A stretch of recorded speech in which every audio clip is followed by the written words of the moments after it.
మీ personal interviews మరియు వ్యాపార ప్రకటనల కొరకు ఈ నెంబర్ని సంప్రదించండి. నమస్తే, నేను మీ Gopi. Welcome back to our channel. ప్రస్తుతం మనతో మాట్లాడడానికి పొలిటికల్ అనలిస్ట్ అంకమరావు గారు ఆయనతో మాట్లాడదాం. సార్ నమస్తే. సార్ నమస్తే. మా గోపి. సార్, రోజు రోజుకి వైఎస్ఆర్సీపీ ప్రభుత్వంలో పూర్తి ఎవరైతే వాళ్ళ కీలక నాయకులు ఉంటారో వాళ్ళందరూ ఖాళీ అయిపోతున్నారు. మనం చూసుకోవచ్చు, రీసెంట్గా వాసిరెడ్డి పద్మా గారు కూడా రిజైన్ చేయడం జరిగింది. మరలా ఈరోజు రామకృష్ణ అనే అతను, అదేవిధంగా వెంకటరామణ కూడా ఈరోజు అయితే రిజైన్ చేయడం జరిగింది. సో ఎందుకు వైఎస్ఆర్సీపీని ఎందుకు ఇంతమంది వీడియో బయటకు వస్తున్నారు? అంటే ఇక్కడ ఒకటి గమనించుకోవాల్సిన అంశం ఏంటంటే 2014 నుంచి 2019 వరకు అధికారంలో ఉన్నటువంటి తెలుగుదేశం పార్టీ, భారతీయ జనతా పార్టీ కూటమి 2018 వరకు కొనసాగింది. అప్పుల్లో ఉన్న రాష్ట్రాన్ని ఎక్కువ అప్పులు చేయకుండా చాలా వరకు కార్యక్రమాలు నిర్వహించారు. వాళ్ళు విద్యుత్ ఛార్జీలు పెంచలేదు, రవాణా ఛార్జీలు పెంచలేదు, రోడ్లు నిర్మించారు, అలాగే సాగునీటి రంగానికి కావాల్సినటువంటి ప్రోత్సాహాలు తీసుకొచ్చారు. చాలా వరకు పూర్తి చేయటం కూడా జరుగుతూ ఉంది. మరి ఇన్ని చేసిన తర్వాత ఆ ప్రభుత్వాన్ని ఓడించి ఈ ప్రభుత్వం తీసుకొచ్చారు ప్రజలు. వైఎస్ఆర్సీపీ ప్రభుత్వానికి అసలు అనూహ్యమైనటువంటి ఆధిక్యతను సంపాదించి పెట్టారు. ఓకే. మరి తీసుకొచ్చిన తర్వాత అధికారంలోకి వచ్చిన తర్వాత అతను ఇంతటి ప్రజాభిమానం అతనికి వచ్చిన తర్వాత ప్రజలకి అనుగుణంగా, అంటే వాళ్ళ అభిప్రాయాలకు అనుగుణంగా ప్రజలకు మేలు చేసే కార్యక్రమాలు చేపట్టి ముందుకెళ్ళాలి. కానీ ఒక వర్గాన్ని, అతను కావాలని ఒక వర్గాన్ని ఎన్నుకున్నట్టుగా భ్రమించజేసి ఆ వర్గం వాళ్ళని అణిచివేయటం మొదలుపెట్టాడు. ఇది గమనించుకోవాల్సిన అంశం. ఎవరా వర్గం? దళితులు, బీసీలు, ఓకే, బలహీన వర్గాల వాళ్ళు. వాళ్ళ మీదే చూడు, ఎన్ని ఎక్కువ దాడులు జరిగినా, ఎక్కువ మంది చనిపోయినా కూడా వాళ్ళే. మరి ఆయన వాళ్ళకేదో మేలు చేస్తున్నట్టు ప్రచారం చేసుకుంటూ వాళ్ళ మీద దాడి చేసుకుంటూ వచ్చాడు. అంతటితోటి ఆగకుండా తన పార్టీ నాయకుల్ని, తన పార్టీ లోక్సభ సభ్యుడు రఘురామకృష్ణరాజు గారు కావచ్చు, లేకపోతే మిగిలిన వాళ్ళని కావచ్చు, ప్రతిపక్ష నేతలను కావచ్చు, అతను అర్ధరాత్రి పూట వాళ్ళని అదుపులో తీసుకోవడమే కాకుండా హింసించాడు, దాడులు చేయించాడు. ఇవన్నీ చూసుకున్న తర్వాత ఒక రకమైనటువంటి భయం ఏర్పడిపోయింది నాయకుల్లో. రెండోది ఏంది, అంత చేసిన ఆ పార్టీని ఓడిచ్చారు, ఇతను ఇంకా 30 సంవత్సరాలు నేనే ముఖ్యమంత్రి అన్నాడు. ఇతను ఎదురు తిరిగినా, ఎదురు ప్రశ్నించినా మన్ని ఏం చేస్తాడో అనే భయంతో అతను వెంట నడిచారు కొంతమంది. రెండోది, అతను కూడా ఒక మార్గాన్ని చూపించాడు. దాడులు చేసే వాళ్ళకి నేను పదవులు ఇస్తాను, దౌర్జన్యం చేసే వాళ్ళకి పెద్దపీట వేస్తాను, వాళ్ళకే మన పార్టీలో అవకాశాలు ఉంటాయి, వాళ్ళకే పెద్దపీట వేస్తాను, నేను పదవులు ఇస్తాను అనే ఒక సందేశాన్ని ఇచ్చాడు. ఉదాహరణకి మాచర్లలో ఎన్నికల సందర్భంగా, అంటే స్థానిక సంస్థల ఎన్నికల సందర్భంగా పర్యటించినటువంటి బుద్ధా వెంకన్న, అలాగే బొండావమ్మ మీద వాళ్ళ కారుని ధ్వంసం చేయటం కావచ్చు, వాళ్ళ మీద దాడి చేయటం విషయంలో కావచ్చు, తురగా కిషోర్ అనే వ్యక్తికి అవకాశం చేసినందుకు మాచర్ల మున్సిపల్ చైర్మన్ గా అతనికి ఇవ్వడం కూడా జరిగింది.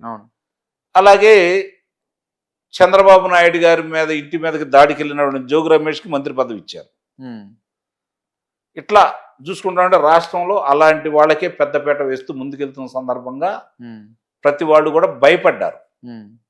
ఇక ఇతను తిరుగులేదు, స్థానిక సంస్థలు చూశారు, రేపొద్దున మామూలు ఎన్నికలు కూడా అలానే జరిపిస్తాడు, మనమే గెలుస్తామనే నిర్ణయంతో ఇష్టం ఉండా లేకపోయినా ప్రాణభయంతో కావచ్చు, అధికార దాహంతో కావచ్చు, అతను వెంట నడిచారు వాళ్ళు. ఎన్నికల్లో గుంభనంగా ఉన్న ప్రజల తీర్పు చూసిన తర్వాత ఇప్పుడు ఒక్కొక్కళ్ళకి జ్ఞానోదయం అవుతా ఉంది. కొంతమందికి పార్టీలు అవకాశాలు ఇస్తున్నాయి, రమ్మంటున్నాయి, వెళ్తున్నారు. కొంతమందికి అవకాశాలు లేవు. అవకాశాలు లేనివాడు అతను ఏమంటున్నారు, ఇప్పుడు అవకాశాల కోసం ప్రయత్నించి ఒక్కోడు సఫలమైన వాళ్ళందరూ బయటకు వచ్చేసి ఎవరైతే పార్టీలోకి ఆహ్వానిస్తున్నారో ఆ పార్టీలో వెళ్ళడానికి సిద్ధపడుతున్నారు, వెళ్తానే ఉన్నారు. అంటే ఒకసారి ఇప్పుడు వైఎస్ఆర్సీపీ అధికారంలో సమయంలో వాళ్ళ ఎమ్మెల్యేలని కలవనివ్వడానికి కూడా చాలా టైం పట్టేదంట, టైం టేకింగ్ ప్రాసెస్ చాలా ఉండేదంట. కనీసం అపాయింట్మెంట్ కూడా దొరికేది కదని రీసెంట్గా ఎమ్మెల్యే చెప్పడం జరిగింది. ఎవరైతే ఎమ్మెల్సీకి రిజైన్ చేసిన రమణ గారు కూడా చెప్పడం జరిగింది. సో ఎందుకు అంత అంటే వాళ్ళ మీద ప్రేమ, లేకపోతే కావాలని దూరం పెట్టడం అట్లా?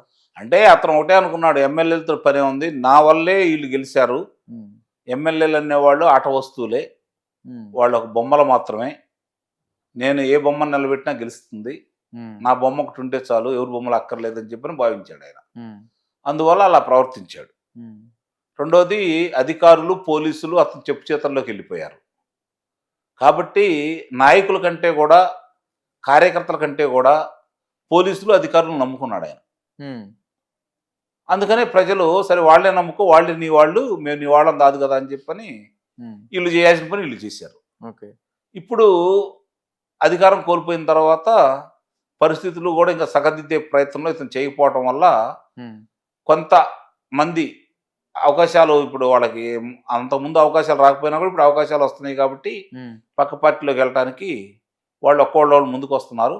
ప్రస్తుత పరిస్థితి చూస్తే ప్రజలు ఒక నిర్ణయం స్పష్టమైన తీర్పు ఇచ్చారు. ఆంధ్ర రాష్ట్ర రాజకీయాల్లో వైఎస్ఆర్సీపీ పార్టీ ఉండదగిన పార్టీ కాదు అని చెప్పని మేము స్పష్టమైన తీర్పు ఇచ్చాం. కాబట్టి నాయకులు మీరు కూడా ఆలోచించుకొని ఆ పార్టీని లేకుండా చేయమని వాళ్ళు కోరుకుంటున్నారు. అంటే ఒకటిసారి ఇంకోటి, ఎలక్షన్ టైంలో అంటే బిఫోర్ అంటే గెలిచేటప్పుడు లేకపోతే పాదయాత్ర చేసే సమయంలో జెండా మనం బ్యాక్గ్రౌండ్ మనం చూసుకుంటూ ఉంటాం కదా. సో ఆ జెండాలో వైఎస్ రాజశేఖర గారి ఫోటో అప్పుడు ఉంది. సంవత్సరం పెరిగేకుంది ఫోటో మారిపోతా ఉంది. సో అల్టిమేట్గా లాస్ట్ ఇయర్ మొన్న అంటే ఎలక్షన్ జరిగే సంవత్సరం కూడా లాస్ట్ ఆ టైంలో ఆ బొమ్మ లేదు, మరలా ఆయన ఓడిపోగానే బొమ్మ వచ్చింది. అంటే ఇప్పుడు నాన్నగారి బొమ్మ. ఇంకో గుర్తుపెట్టుకోవాల్సింది ఏంటంటే మొన్న కనుక 2024 ఎన్నికల్లో వైఎస్ఆర్సీపీ పార్టీ గెలిచి ఉన్నట్టయితే ఈ బొమ్మల గురించో రంగుల గురించో మనం మాట్లాడుకునే అవకాశం ఉండదు. ఒకటే బొమ్మ ఉండేది, ఒకటే రంగు ఉండేది. ఆంధ్ర రాష్ట్రం మొత్తం అదే పరిస్థితి. మనుషులు కూడా ఒక్కళ్ళే ఉండేవాళ్ళేమో. మొత్తం అందరూ వేరే రాష్ట్రానికి వెళ్ళిపోయారంటారు. వేరే రాష్ట్రానికి వెళ్ళిపోవాలి, లేకపోతే భౌతికంగా లేకుండా వెళ్ళాలి. అంటే వాళ్ళ పార్టీ వాళ్ళు ఒకళ్ళంటే వాళ్ళ పార్టీ వాళ్ళే ఉండేవాళ్ళేమో. ఓకే. అలాంటి పరిస్థితి వచ్చి ఉండేది, అనుమానం ఏమి లేదు. మరి రాజశేఖర రెడ్డి బొమ్మ ఎందుకు అప్పుడు ఎందుకు చేశారు, మరి ఇప్పుడు ఎందుకు పెట్టారంటారు? అప్పుడు రాజశేఖర రెడ్డి కాదు, నన్ను చూసే ఓట్లు వేసారన్న నమ్మకం వచ్చింది వాళ్ళకి. ఇప్పుడు మొన్న కాదురా బాబు, అది జగన్మోహన్ రెడ్డి గారిది ఘనత ఏం కాదు, అది రాజశేఖర రెడ్డి గారి అబ్బాయిగా ఇతను చూశారని చెప్పని ఇప్పుడు జ్ఞానోదయం అయ్యి ఆయన బొమ్మ పెట్టుకుని ఉంటారు. ఓకే. సో అల్టిమేట్ గా రాబోయే రోజుల్లో వైఎస్ఆర్సీపీ ముందడుగు ఎలా ఉండబోతుందంటారు? ఇంకా అడుగులే ఉండయి, అన్ని ముందు గోయి కనపడతా ఉంది. వెళ్ళినాడు దాంట్లో పడుతున్నారు. మేము కొత్త వాళ్ళని ప్రిపేర్ చేసుకుంటాం అంటున్నారు కూడా. ఎవరుంటారు చూసి కొత్త వాళ్ళు ఎవరైనా ఉంటే? మన బాల్యం వెళ్ళినప్పుడు కూడా ఒక జర్నలిస్ట్ అడగగా పోతే పోని ఇంకొకరు వస్తారు అన్నట్టు. మంచిదే, అసలు ముందు ఈ పార్టీ ఉండాలిగా, అప్పుడు చూద్దాం అభ్యర్థులు ఎవరు అనేది. Okay. Okay sir, thank you sir. Thank you.